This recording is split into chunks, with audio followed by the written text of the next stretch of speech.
네, 사시남정기 시작하도록 하겠습니다. 예. 사시남정기예요. 이제 사시남정기는 어떤 뜻이 있냐면 남쪽으로 쫓겨가다, 남쪽으로 쫓겨가다. 이제 남정이라는 게 남쪽으로 쫓겨가다는 의미가 있어요.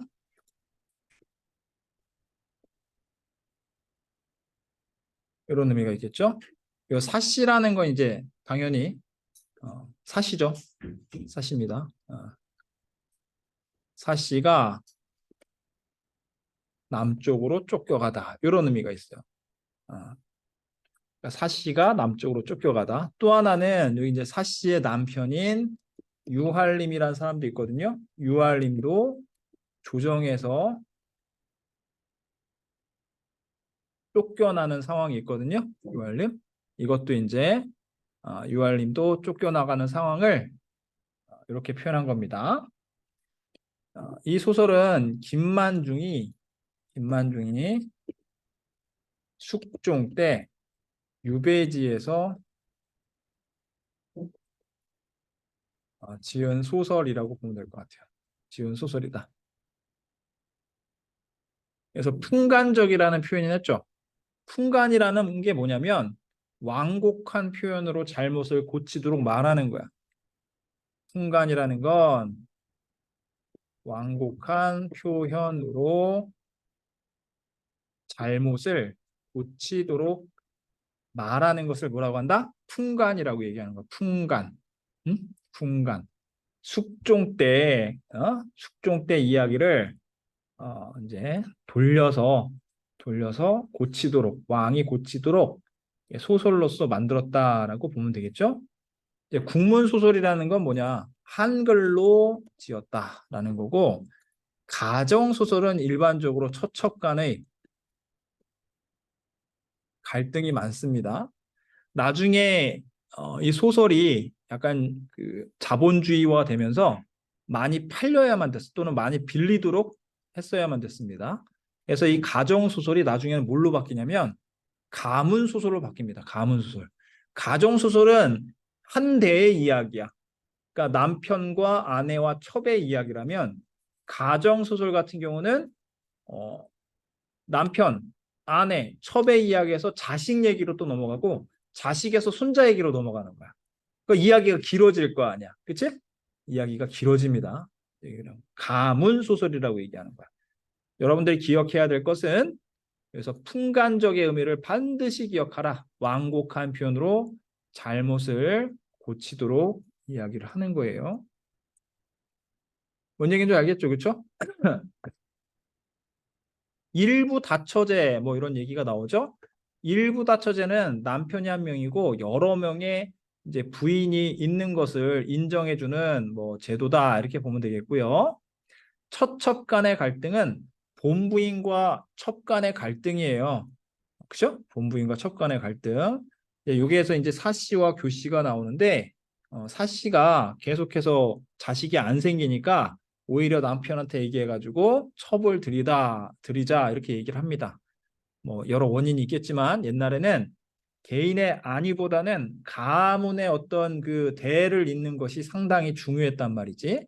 그래서 여자인데도 불구하고 다른 여자를 드리자라고 사씨가 얘기한단 말이야. 그치? 이게 당연시되던 시대였기 때문에 자, 선과 악의 대립적 인물을 제시함으로써 주제의식을 부각한다.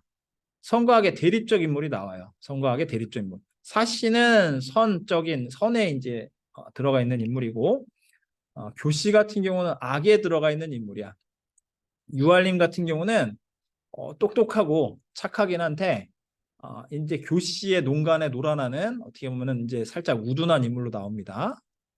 자, 2년 황후 폐위의 부당함을 풍간하기 위한 풍간 아까 얘기했죠. 완곡한 표현으로. 그러니까 소설 작품을 통해서 숙종 당신이 2년 황후를 폐위를 하고 다른 여자를 들였는데 그건 잘못된 일이야.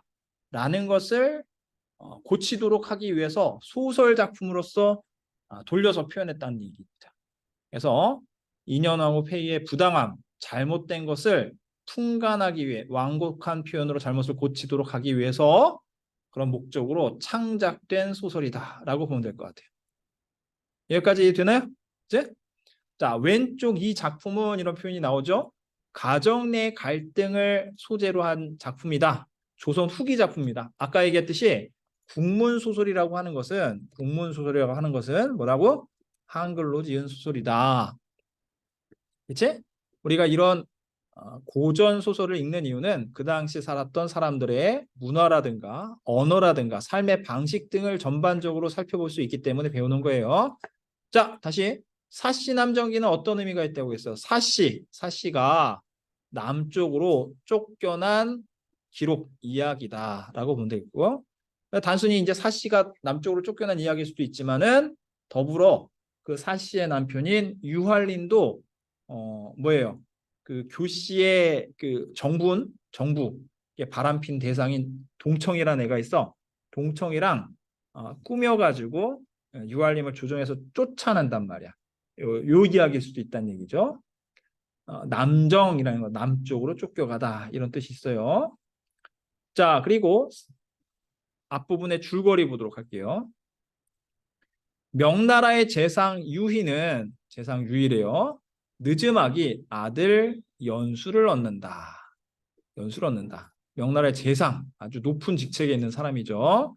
재상 유희는 아들 연수를 얻는다. 유연수죠, 그럼. 부인 최 씨는 연수를 낳고 세상을 떠난다. 연수는 15세의 과거에 급제하여 한림 학사가 된 후, 한림 학사라는 게 이제 직책이라고 보면 되겠습니다. 직책. 아주 높은 직책은 아니고 뛰어난 어떤 능력을 지닌 사람이 젊은 시절에 이제 맞는 직책이라고 생각하면 되겠어요. 사씨와 결혼한다. 사씨는 부인이에요. 여기 유연수. 이름이 뭐가 되는 거야? 유연수죠. 유연수는 뭐라고 불려요? 유할림이라고 불리는 거야. 할림이라는 건 직책이에요. 직책이야. 이름이 아니야. 할림은. 이 유연수는 누구랑 결혼한다고? 사씨와 결혼한다고. 사씨랑 결혼합니다. 이 사씨는 되게 이제 정숙하고 비범한 인물이야. 머리도 똑똑하고 이제 유할림 쪽에서 고모인 두 부인을 이용을 해가지고 그 이제 불교 쪽 절에 있는 여자 스님하고 커넥션으로 사씨를 시험을 해봅니다. 거의 통과를 해서 사씨를 이제 부인으로 맞아들이죠. 보겠습니다. 1월이라는 건 이제 여기서 세월이라고 보면 될 것 같아요. 세월은 유수처럼 이제 뭐 1월 자체는 태양과 달이죠. 태양과 달이 뜨고 지고를 반복하기 때문에 세월이라고 생각하면 돼. 유수라는 거는 흐르는 물처럼 흘러 3년의 상기가 훌쩍 지나갔다. 상기라는 건 상복 입는 기간이라고 보면 될 것 같아. 그치? 상복 입는 기간이 훌쩍 지나갔다. 세월이 지나갔다는 얘기입니다. 한림은 비로소 관직에 나아갔다. 이게 뭐냐면 왜 누구의 상이냐면 이제 아버지의 상이겠죠? 아버지의 상이 지나간 거예요. 옛날에 어땠어? 아버지 부모님이 돌아가시면 그 무덤 옆에서 3년상을 한 사람도 있잖아. 무덤 옆에서 움막을 짓고 3년 동안 부모 곁에 있었다는 얘기야. 그런 사람이 거의 없었지만 이런 사람도 있었다는 얘기죠. 하여튼 효가 되게 높은 효심이 깊은 사람이라고 보면 될 것 같아. 한림은 비로소 관직에 나아갔다. 그러니까 효성도 지극하고 부모님을 위해서 관직에도 안 나아가는 그런 사람이라는 걸 알 수가 있는 거야. 천자는 뭐가 되겠어요? 황제죠, 황제. 황제는 장차 그가 누구 되는 거야? 유할림이죠. 유연수, 유할림입니다. 크게 쓰려 하였다. 그러니까 얘의 능력이 뛰어나고 3년상을 치를 정도로 아버지에 대한 효심이 깊으면 당연히 임금에 대한 충성도 높을 거 아니야. 그런 여러 사정 때문에 크게 쓰려 한 거야. 그러니까 높은 직책에 쓰려고 한 거야. 한림은 자주 소를 올려 상소문이죠. 이제 임금에게 올리는 글. 소라는 건 임금에게 올리는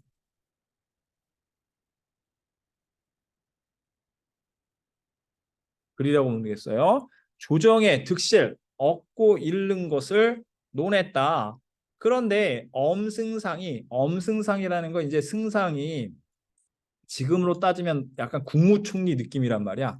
아주 높은 그 직책에 있는 그 엄씨가 엄승상이 권력자죠, 권력자. 권력자의 그는 누구겠어요? 유할림이죠. 유할림을 기꺼워하지 않았다. 좋아 여기지 않은 거야. 어떻게 하면 싫어한 거지, 그치? 그러므로 여러 해가 지나도록 관직은 올라가지 않았다. 누구의 관직이니? 유할림의 관직이겠죠, 그렇죠? 다시 말하면 지금 엄승상이라는 요 양반이 엄승상이 권력을 쥐고 있는 상황이야. 쥐고 있는 상황 속에서 나중에 엄승상이 그를 기꺼워하지 않았다라는 부분을 보니까 엄승상에 의해 유할림이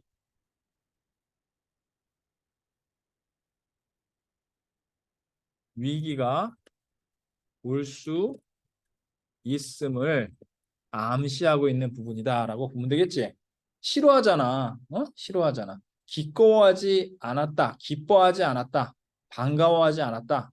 좋아하지 않았다. 당연히 이제 나중에 괴롭히겠네라는 걸 이 부분에서 알 수 있겠지.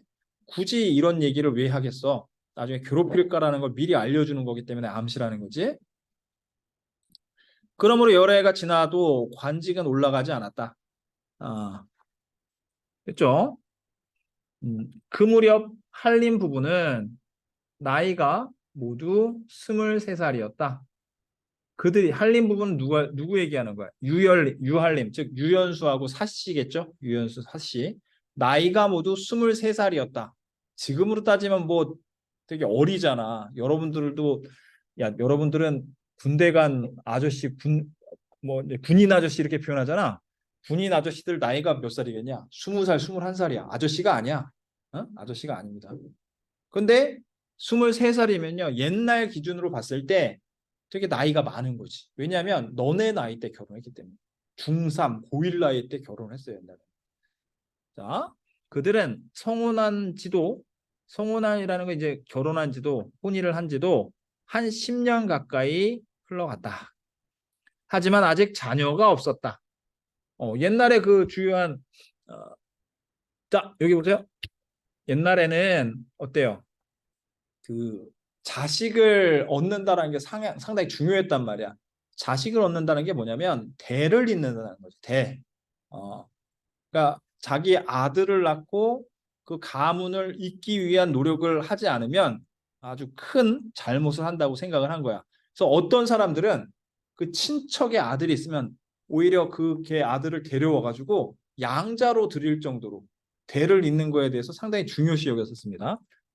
그러니까 이때는 아주 커다란 일이었단 말이야. 지금은 아니 뭐 자식 없으면 우리끼리 잘 살지. 물론 노력은 해요. 노력은 해. 노력은 하더라도 자식 없어도 뭐 우리끼리 충분히 잘 살 수 있는 거 아니야? 이런 마인드였어.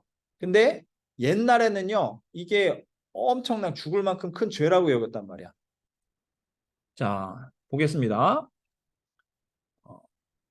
사씨는 마음속으로 몹시 근심하면서 왜? 자식을 얻지 못하잖아. 아까 얘기했듯이 가문의 대를 잇는다라는 게 별거 아닌 게 아니야. 아주 심각한 그 문제, 결격 사유라고 본다는 얘기야. 어떻게 보면 이제 아들 낳지 못하면 소방 맞았어, 진짜로. 지금은 말도 안 되는 상황이잖아. 옛날에는 아들 못 낳는다, 자식을 못 낳는다 하면은 집안을 쫓겨났어. 그게 남자의 원인일 수도 있고 여자의 원인일 수도 있는데 기본적으로 여자 잘못 들였다고 해가지고 그냥 쫓아냈단 말이야. 지금 그렇지 않죠? 마음속으로 몹시 근심하면서 그러니까 자녀를 얻지 못하는 상황을 근심한 거죠. 걱정한 거야. 홀로 생각하였다. 체질이 허약하여. 누구의 체질이겠어? 사씨 본인의 체질이겠죠. 사씨 본인의 체질이 허약하여 자녀를 낳고 키울 수 없는가 보다라고 자기 탓을 하고 있어요. 자신의 탓. 사씨가 조용히 한림에게 처벌두라고 공고하였다. 이게 말을 해준 거죠. 한림은 그 말이 진심이 아니라 생각하며 웃으며 대답하지 않았다. 그치? 그러니까 우리 저기 마누라가 첩을 얻으려네. 근데 농담이겠지라고 그냥 지나간 거야. 그래서 요 부분은요. 뭐라고 써주세요. 자식을 낳아 대를 잇는 것을 중시하던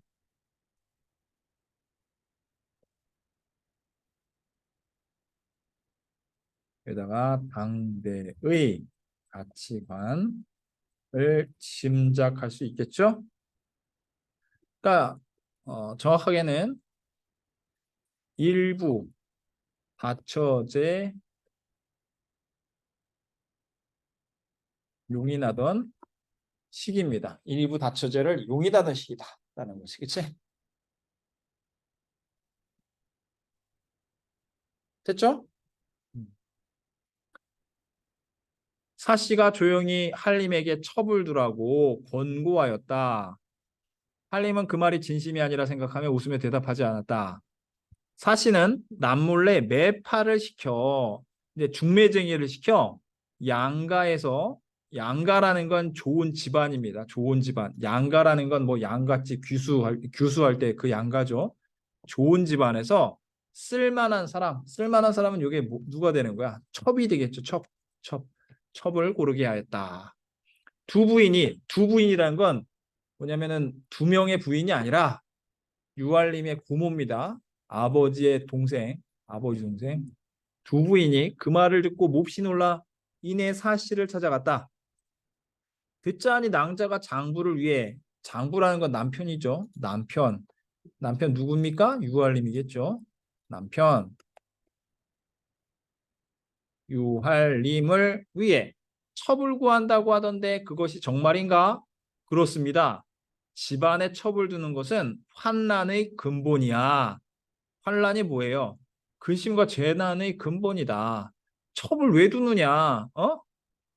뭐라고 이제 탓한다기 좀 그렇지만 이제 좀 걱정스럽게 생각을 하는 거지. 한 필의 말에는 두 개의 안장이 있을 수 없고 한 그릇의 밥에는 두 개의 수저가 있을 수 없지. 비록 장부가 원한다 하더라도 오히려 만류라는 건 말려야 해야 할 것이야. 그런데 하물며 스스로 구하려 한다는 말인가? 누구를? 첩을. 첩이 존문에 들어온 지, 존문이라는 건 지체 높은 집안이죠. 지체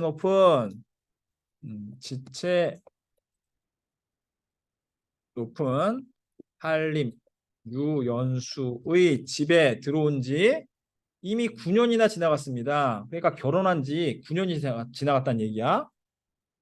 그러나 아직 자녀를 하나도 두지 못했습니다. 자녀를 두지 못했대요.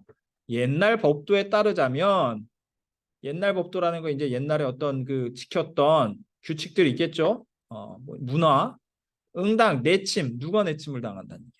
자기 자신, 사씨가 아이를 못 낳는다고 쫓겨나는 거야. 내침이라는 거 이제 쫓겨나는 거죠. 쫓겨남을 당해야 할 것입니다. 그러니까 누구예요? 지금 사씨가 오히려 구시대적 발상을 하고 있는 거죠. 그러니까 이 친구는 딱히 불만이 없어.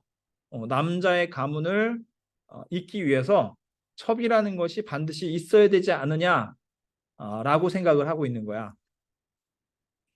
하물며 소실을 꺼려할 수 있겠습니까? 이제 소실이라는 건 첩이죠. 첩을 꺼려할 수가 있겠습니까? 여기까지 이해됐죠?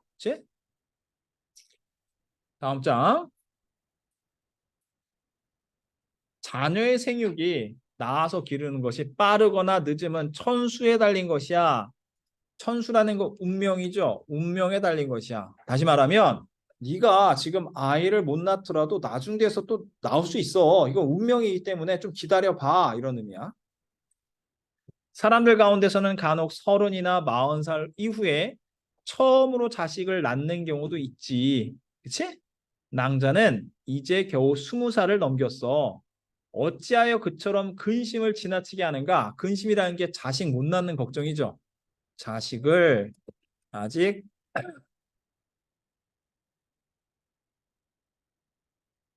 자식을 못 낳는 걱정이야. 첩은 타고난 체질이 허약합니다. 첩이라는 건 이제 본인을 얘기하는 거야. 진짜 이제 그 교씨를 얘기하는 게 아니라 사씨 본인입니다. 사씨. 본인을 얘기하는 거야. 본인을 칭할 때 첩이라고도 표현해요. 신첩 이렇게 표현하지. 타고난 체질이 허약합니다. 몸이 약하다. 나이는 아직 늙지 않았으나 혈기가 벌써 20살 이전과는 다르다. 이게 말이 되니? 자, 20살도 팔팔하지. 21살, 22살, 23살도 팔팔합니다. 근데 사시는요, 20살 이전과는 달리 다르대. 몸이 이제 좀 허약해졌대. 좀 말이 안 되지만 하여튼 그렇다니까. 월사도 이제 월경이죠. 또한 주기가 고르지 않지요. 그러니까 이제 한 달에 한 번씩 와야 되는데 이게 왔다 갔다 한다 이거야. 그러니까 이제 불안하다 이거지. 자식을 낳고 싶은데 내 몸이 약해가지고 몸도 지금 왔다 갔다 해가지고 걱정된다. 첩이 반드시 있어야 된다라고 어필하는 거죠. 이는 천만이 홀로 아는 일입니다. 하물며 일처일첩. 그러니까 뭐예요? 한 명의 처와 한 명의 첩. 이거는 인륜의 인간이라면 당연히 이제 둘 수 있는 도리다. 당연하다고 생각하는 거지. 가치관이 다르니까. 지금 현대 사회하고 가치관이 다르죠. 이제 뭐 중동 지역 같은 경우 돈 많은 사람이 첩이란다. 부인을 뭐 수십 명 두는 경우도 있잖아. 근데 우리랑 가치관이 다른 겁니다. 첩에게 비록 관저의 덕은 없습니다. 관저가 뭐예요? 관저? 어짐과 너그러움. 어질고 너그러운 거. 어질고 너그러운 이런 덕은 없어. 근데 또한 세속 부녀자의 투기라는 게 질투죠. 질투하는 습속, 습관, 어떤 행동 이런 것들은 본받지 않을 겁니다. 뭔 얘기야? 첩을 얻더라도 내가 질투를 안 하면 그만 아니야? 라고 얘기하는 거야. 다시 말하면 첩을 두고 싶다. 이게 지금 두 부인, 고모님께서 걱정을 하시는데 나는 투기하는 습속은 본받지 않을 거기 때문에 걱정 붙들어 매도 된다. 이 얘기를 하는 거예요. 오케이? 자, 중략 부분의 줄거리예요. 유월님은 사씨의 권유에 따라 어쩔 수 없이 교씨를 첩으로 받아들이고 교씨는 얼마 지나지 않아 아들 장주를 낳는다. 아들 장주래죠. 그쵸? 지금 인물이 몇 명 없었어요? 누구 나왔어요? 나온 인물 이름 누구야? 누구 나왔어요? 유할림. 그러니까 유연수하고 사씨. 그다음에 유연수의 고모인 두 부인. 그치? 유연수의 아버지는 그냥 이름만 나왔죠. 유희. 그리고 엄승상도 언급만 됐어요. 엄승상은 그 당대 권력이 되게 높은 사람이었는데 유연수를 그다지 좋아하지 않았다라는 거. 그리고 누가 나오니? 이제 교씨가 나올 때가 됐겠지. 그날 저녁 한림은 서원에서 집으로 돌아가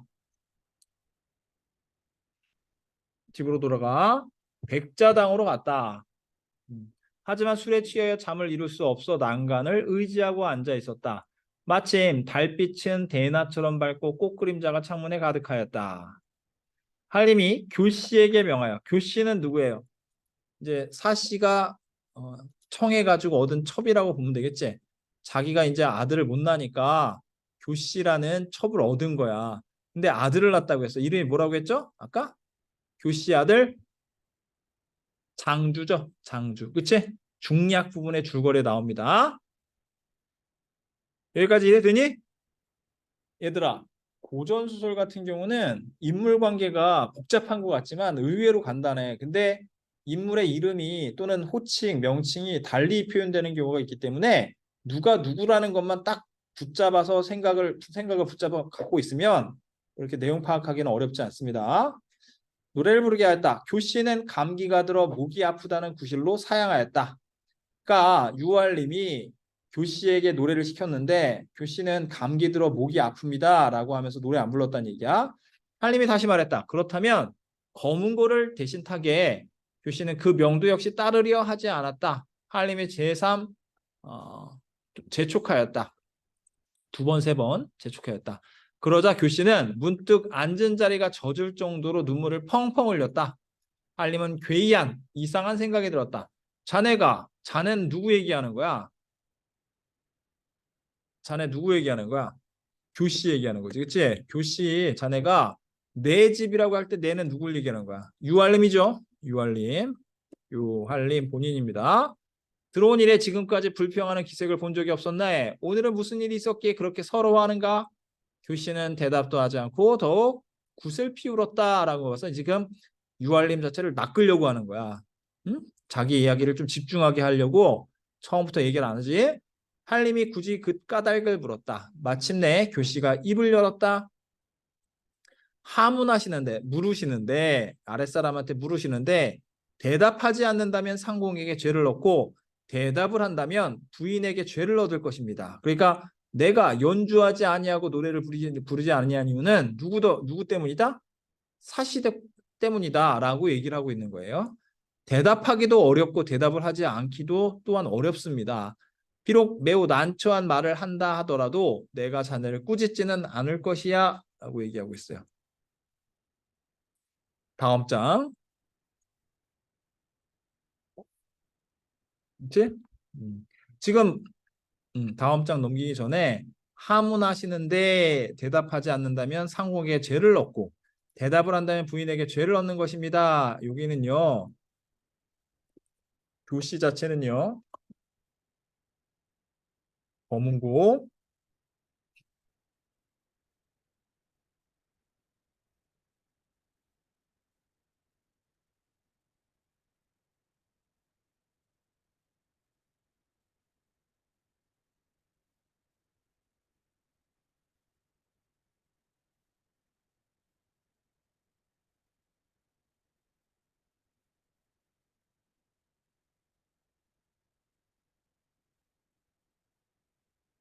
굴려서 표현하고 있죠. 그렇죠? 교시는 노래 부르기와 검은고 타기를 하지 않는 것이 사시 부인 때문이라고 돌려서 표현하고 있습니다. 그치? 돌려서 표현하고 있다. 적어주시고요.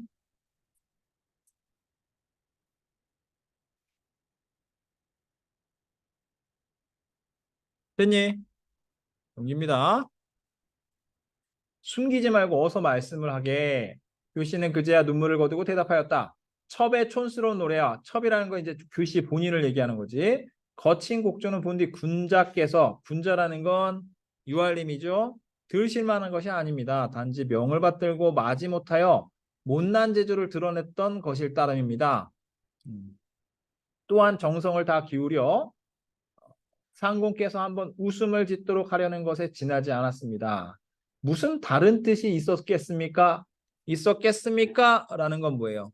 있지 않다라는 거지. 이거 이제 어, 의문이 아닌데 의문형처럼 표현하는 것을 서리적 표현이라고 얘기하죠. 이거를 반대로 표현했을 때 말이 되면 서리적이야. 무슨 다른 뜻이 있었겠습니까? 라는 것은 다른 뜻이 있지 않습니다. 이렇게 표현할 수 있다라면 서리법이야. 공든 탑이 무너지랴 무너지지 않는다 이렇게 문장 부정형으로 바꿀 수가 있으면은 서리적 표현이라고 보는 거야. 가짜 의문문이라고 보는 거예요. 무슨 다른 뜻이 있었겠습니까? 다른 뜻이 없습니다 라고 바꿔서 쓸 수가 있으니까 서리법이야. 그런데 오늘 아침 부인께서 첩을 불러놓고 책망 뭐라고 한 거야. 상공께서 너를 취하신 까닭은 너를 데리고 온 까닭은 단지 후사라는 건 자식이죠. 자식을 위한 것일 따름이었다. 집안에 미색이라는 건 아름다운 여자겠죠. 아름다운 여자로 의역하면 되겠어요. 아름다운 여인이 여인 부족한 때문이 아니었어. 그런데 너는 밤낮으로 얼굴이나 다독거렸지. 그러니까 얼굴만 꾸며댄다.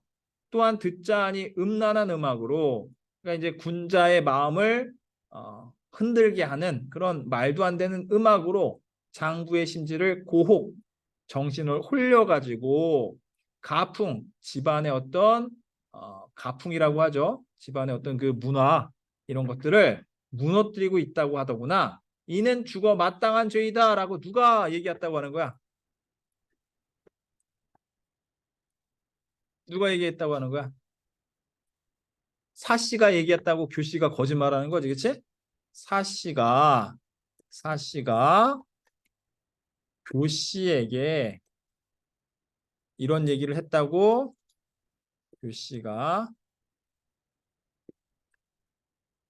거짓말이라고 보면 되겠죠? 교씨의 거짓말입니다. 밤낮으로 얼굴이나 사덕거리고 이상한 음악으로 미혹하고 있다. 집안 말아먹는다. 이런 식으로 표현하고 있는 거지. 내가 우선 경고부터 해두겠다. 네가 만일 이후로도 행동을 고치지 않는다면 내 비록 힘은 없으나 여기서 내는 누가 되는 거야? 사씨가 되겠죠. 사씨라고 뻥치는 거야. 어, 힘은 없으나 아직도 여태우가 척부인의 손발을 자르던 칼과 벙어리로 만들던 약을 가지고 있느니라. 여태우라는 그 중국의 그 황제 비슷한 여자가 있었거든. 마음에 들지 않는 여자를요 팔다리를 자르고 돼지 그 우리 같은 데 있죠. 그치? 돼지 우리 같은 데 돼지와 함께 놓고 그쪽 화장실을 만들어 버렸어. 그래서 이제 그 똥 받아 먹고 살게끔 완전히 이게 말도 안 되는 상황을 만들었단 말이야. 그래서 너를 죽여버리겠다.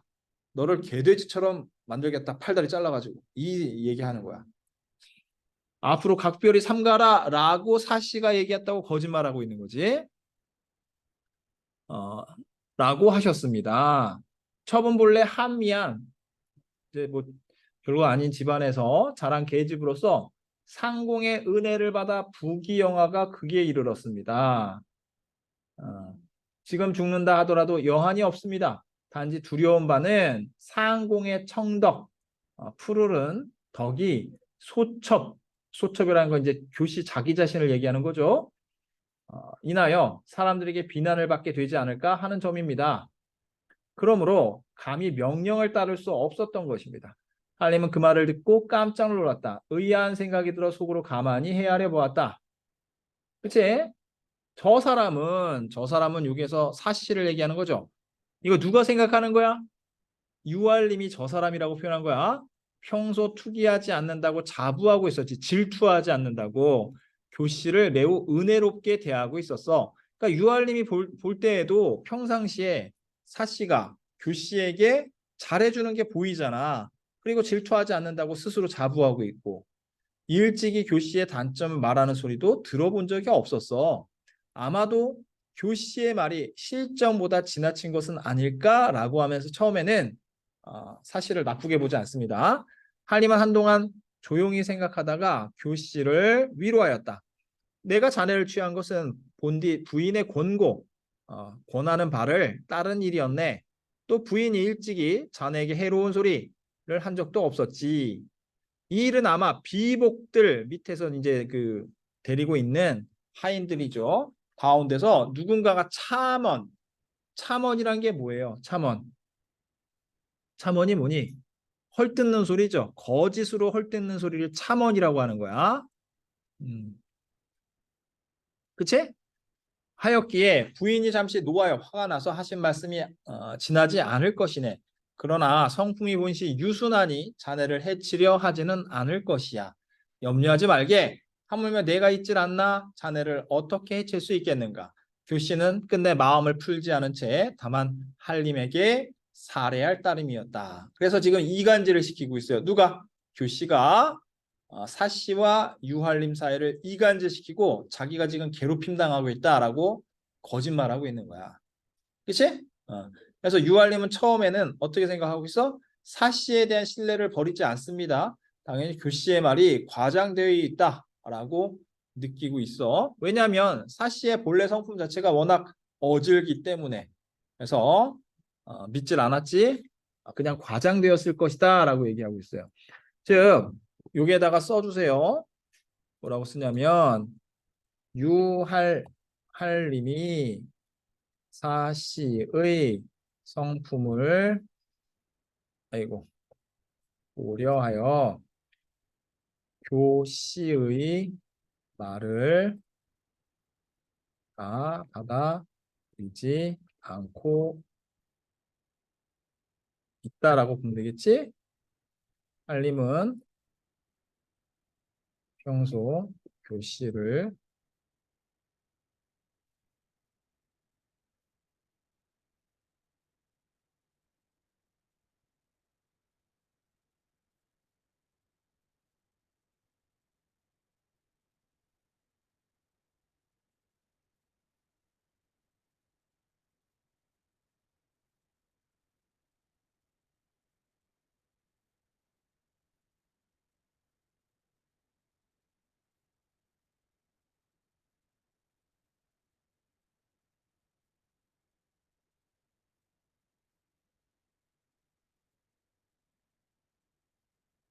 이렇게 보면 되겠습니다.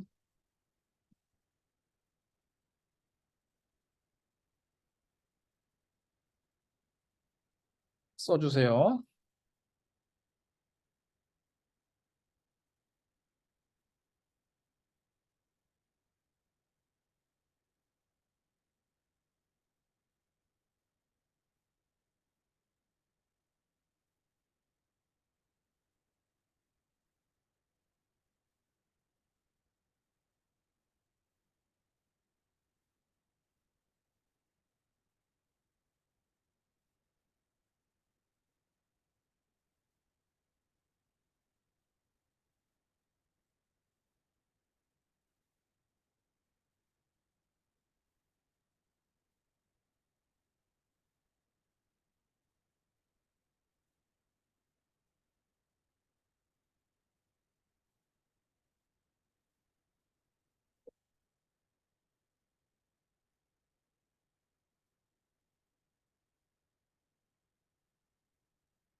다 됐죠?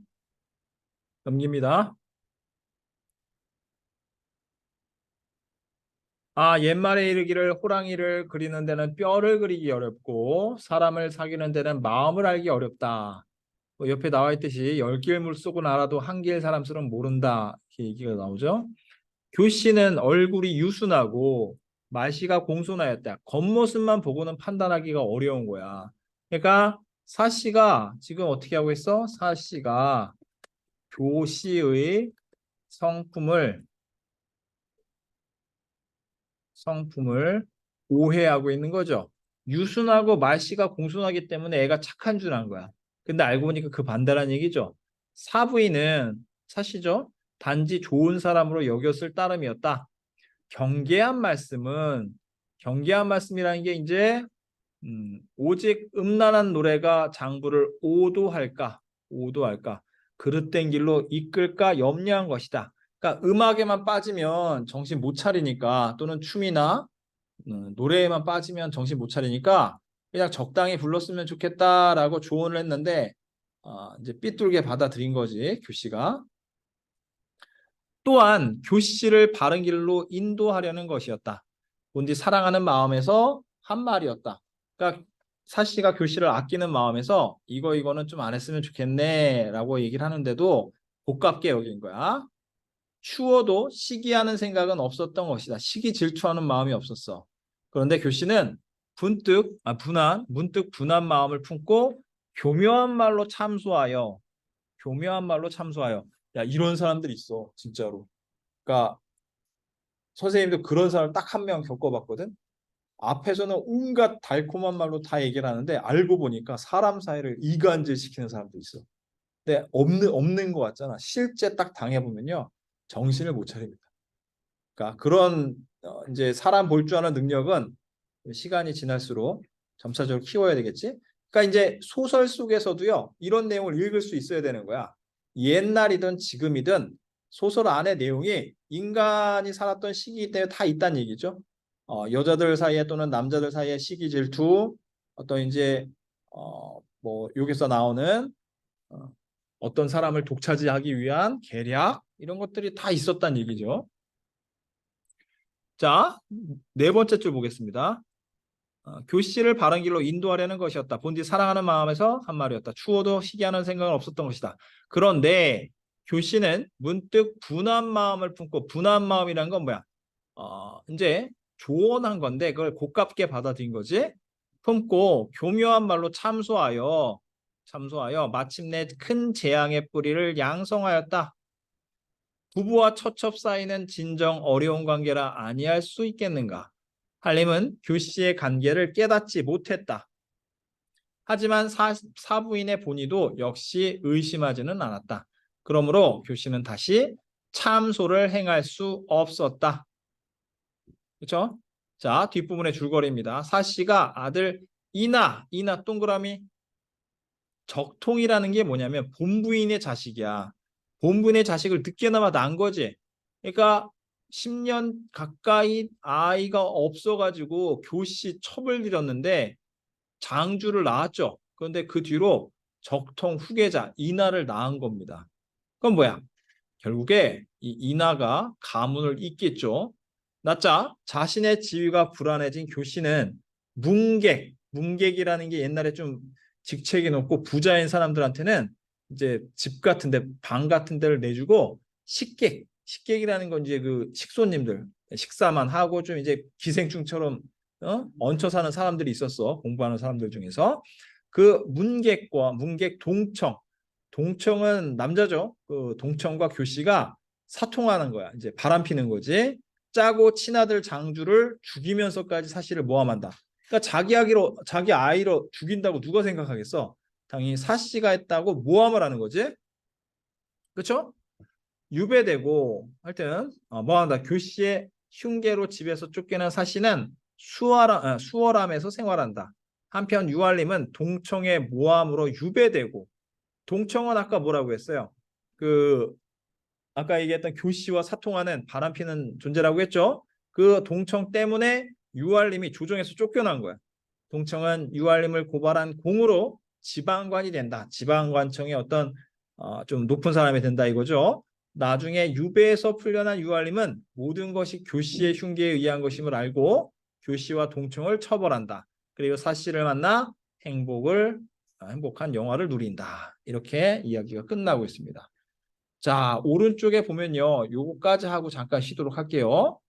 사씨와 교씨의 성격이 나오죠. 유교적 가르침에 충실한 인물. 옛날 그 유교적 가르침이라는 건 뭐야? 아들을 낳고 가문을 이어야 되는 게 이 사람의 지상 목표였던 거지. 그리고 사람을 잘 믿고 이제 가문에 득될 일이라면 그냥 첩을 아무 꺼리낌 없이 드리는 인물이에요.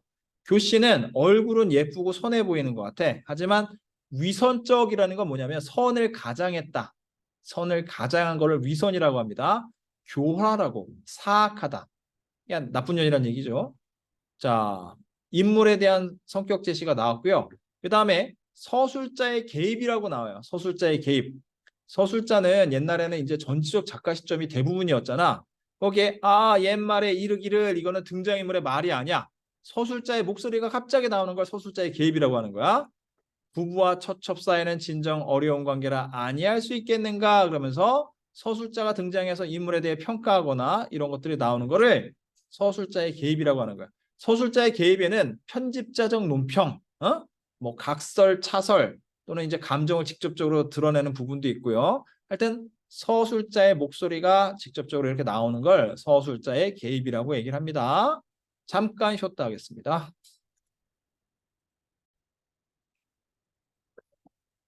자, 이 소설을 읽고 사시남정기죠. 다음 활동을 해보자 이렇게 얘기가 되고 있어요. 사씨, 교씨, 유알림이 나오죠.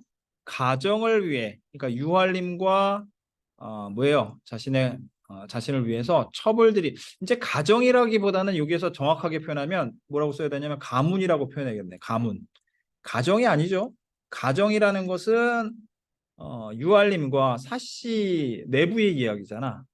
가문이죠. 가문의 대를 잇기 위해서 첩을 들이기로 했잖아. 첩은 교씨를 시기하지 않고 질투시기하지 않고 바른 길로 인도하고자 뭐 장부에게 이제 그런 음악 같은 경우는 좀 덜 해줬으면 좋겠다라고 좋게 얘기했었지. 교씨는 충고를 받아들이지 않고 교깝게 여겼죠. 그래서 유알림에게 사씨를 모함합니다. 그러니까 오바해서 1만 얘기했는데 10을 얘기했잖아. 이거는 장부를 미혹하게 할 수 있는 것은 좀 덜 해줬으면 좋겠다라고 했더니 되게 심하게 얘기를 했죠. 유알림 교씨의 말을 듣고 교씨를 위로하면서도 사실을 의심하지 않았어요. 의심하지 않았어. 왜냐하면 사씨가 평소에 교씨에 대해서 험담하는 얘기도 안 했고, 그치? 오히려 교씨를 들이자고 첩을 들이자고 얘기한 건 사씨이기 때문에 굳이 시기 질투하겠느냐라는 생각에 의심하지 않았죠. 근데 교씨가 이간질한다라는 그 간교한 계략 자체를 깨닫지는 못하고 있습니다. 자, 오른쪽 성격 보이죠? 성격. 사씨 같은 경우는 유교적 가르침에 충실하여 어질다. 타인을 신뢰한다. 그리고 진심으로 대화하는 성격이고 교씨는 그 은혜를 모르는 배은망덕하다. 덕을 잃고 은혜를 배반하는 배은망덕하고 교활하고 간악하여 수단과 방법을 가리지 않는다. 자신의 욕망을 위해서 수단 방법을 가리지 않는다는 건 사씨를 내쫓았잖아. 내쫓은 이후에 동청과 바람피기 위해서 어떻게 했어요? 유알림을 조종해서 내쫓았죠. 유배를 보내게 만든단 말이야. 유알림 같은 경우는 배려심이 있고 믿음이 두터우며 신중한 성격이지만 판단력이 부족하다. 좋은 사람, 나쁜 사람 이런 것을 판단하지를 잘 못한다라는 거. 자, 여기 체크 별표 3개. 별표 3개 하고 이 부분은 꼭 기억을 해주세요. 서술자가 직접 개입한 부분 우리가 시점을 보면 1인칭 관찰자 시점, 주인공 시점이 있고 3인칭 관찰자, 전지적 작가 시점이 있어. 근데 여기에서 서술자가 직접적으로 드러난 부분이 간혹 있더라. 특히나 고전 소설에 있더라. 옛말에 이르기를 아니할 수 있겠는가라는 것은 누구의 목소리? 이거는 서술자의 목소리란 얘기야. 등장인물의 목소리가 아닙니다. 서술자의 목소리예요. 서술자가 인물에 대해 평가 내린 건 뭐냐면 서술자의 개입 안에 뭐가 있냐면 편집자적 논평이라는 게 있어요. 여기다 써주세요. 편집자적 논평이라는 게 뭐냐면 작가의 목소리가 들어가는 게 서술자의 개입이야. 뭐라고? 작가의 목소리가 들어가는 것이 서술자의 개입인데 그 안에 인물에 대한 가치 판단, 인물이 이렇다 저렇다라고 인물에 대한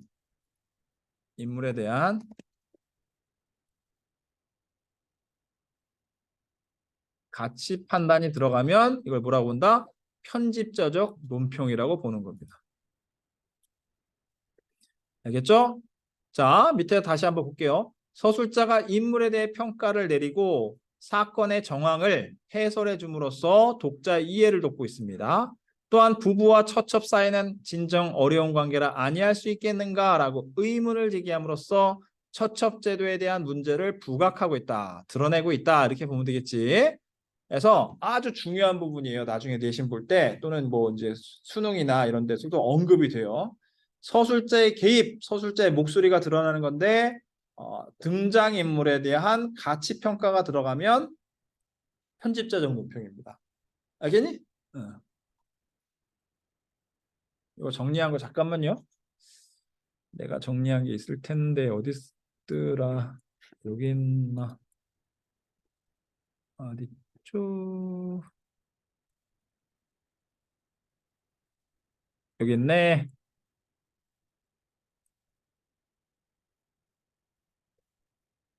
음?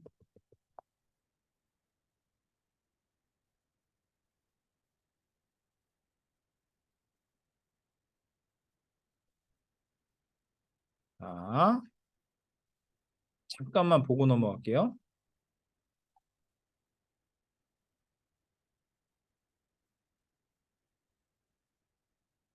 자, 서술자의 개입입니다. 평가원이라는 거 이제 교육과정 평가원을 얘기하는 거 수능 출제하는데 거기 수능 출제하는 평가원이 제시하는 서술자의 개입은 4가지 종류인데 서술자의 개입 안에 있는 거예요.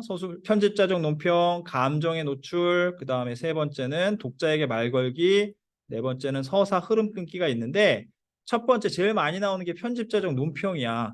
그러니까 편집자적 논평이라는 건 서술자가 그 인물에 대해서 평하는 거야. 가치 판단을 내리는 거야. 좋다, 나쁘다, 어떻다, 나쁜 놈이다, 좋은 놈이다, 놀부놈, 행동 봐라 라는 식으로 그 인물에 대한 평가가 드러나는 게 편집자적 논평이라고 보는 거야.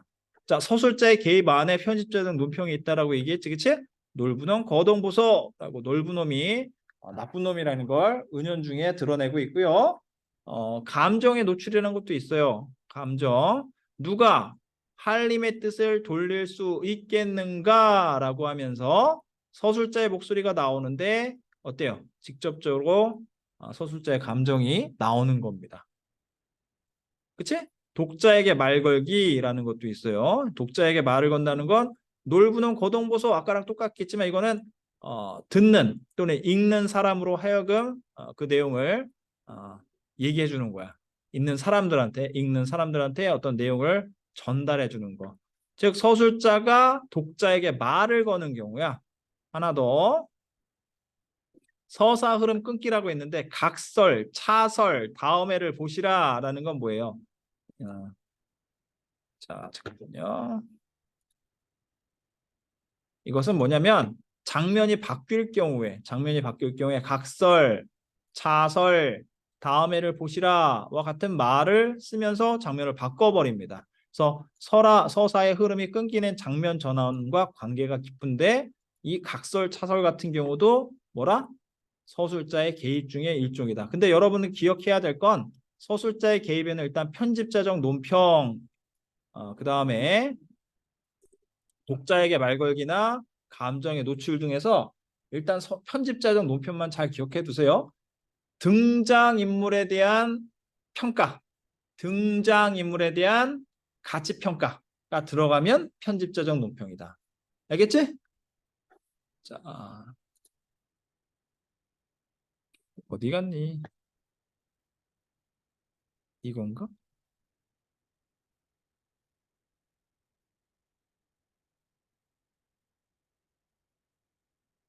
자, 그 다음에 유알님이 교씨를 첩으로 들인 이유는 당연히 아들 못 낳기 때문이죠. 유알님과 사씨가 결혼한 지 9년이 지나도록 자식이 생기지 않아서 사씨가 얘기한 거죠. 유알님에게 첩을 들여 대를 이을 것을 권했기 때문이다. 옛날에는요, 개인 대 개인의 만남이 아니었어. 지금은 어때? 개인의 만남이지.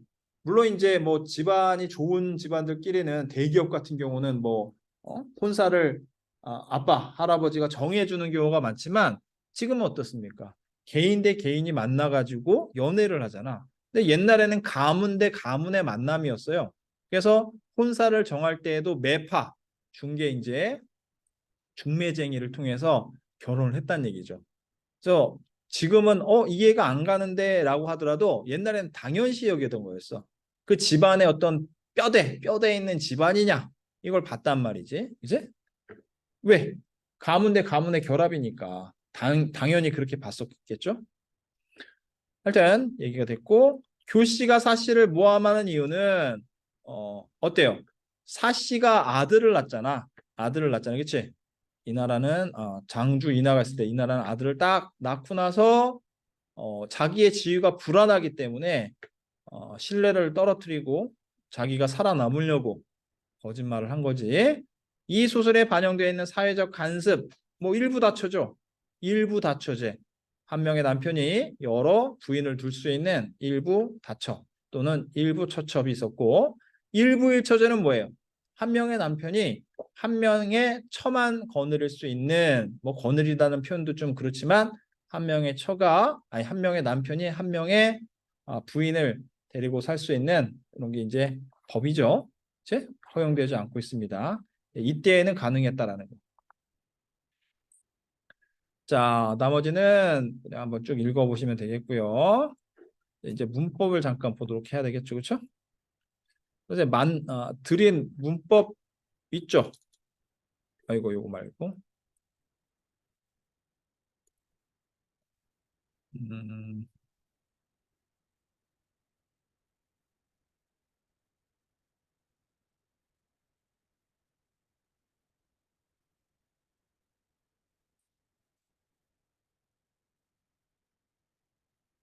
자, 보겠습니다. 저번 주에 높임법 했었나요? 높임법 했었어? 높임법 다 했었니?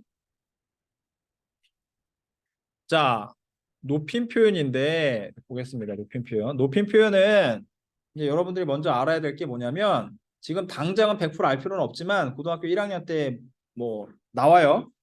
1학기 2차인가 1차 때 나오고 1차에 나올 수도 있고 2차에 나올 수도 있고 뭐 예를 들어서 국어용어다 그러면 2차에 나오고 뭐 원용어다 그러면 1차 나오고 이런 게 있어. 자, 높임 표현이라는 건 말하는 이가 말한 대상이나 듣는 이가 누구인지에 따라서 높임의 정도를 달리한다. 아, 저번 주에 어디까지 했었나요? 일부만 잠깐 하고 끝나지 않았나? 다 했나? 어느 정도 했나? 어디까지 했었어? 잠깐만요.